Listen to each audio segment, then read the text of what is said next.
আসসালামু আলাইকুম। আমি বানাবো কোরিয়ানের স্পাইসি নুডলস, আলু দিয়ে নুডলস বানাবো।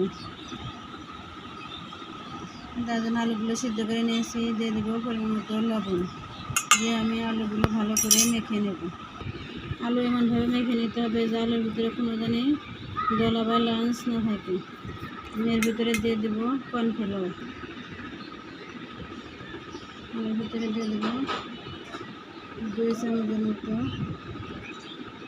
কর্নফ্লাওয়ার, দিয়ে আমি ভালো করে একটা শক্ত ডো তৈরি করে নেব। আমি এরকম শক্ত একটা ডো তৈরি করে নিয়েছি, এখান থেকে কিছুটা নেব আর আমি রুটি বানিয়ে ফুলের উপরে এরকম করে একটু করে নেব।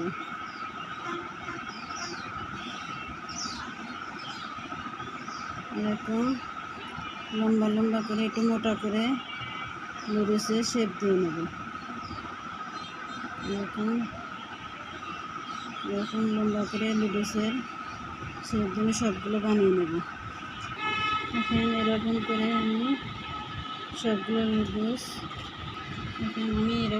সবগুলো বানিয়ে নিয়েছি। এগুলো আমি সিদ্ধ করে নেব। এখন আমি আগে থেকে একটা কড়াইতে পানি বসিয়েছি, এখন নুডলসগুলো দিয়ে দেব, সবগুলো ভিতরে দিয়ে দেব, দিয়ে সিদ্ধ করে নেব।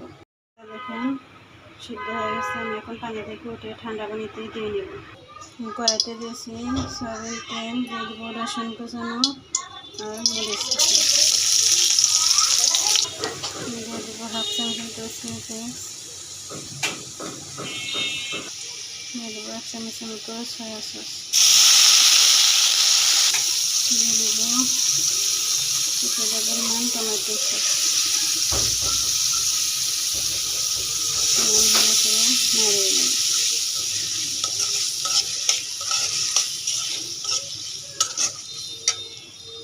দিয়ে দেবো কিছুটা সাদা তেল,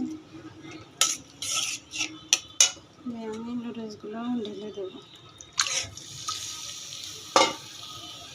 দেখেন আমার নুডলস আমি ফার্স্ট টাইম ট্রাই করছি, কত সুন্দর হয়েছে কোরিয়ান স্পাইসি নুডলস।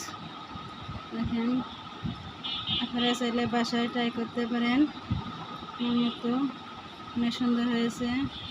আমার রেসিপি যদি আপনাদের ভালো লেগে থাকে তাহলে অবশ্যই বাসায় একবার ট্রাই করবেন কোরিয়ান স্পাইসি নুডলস।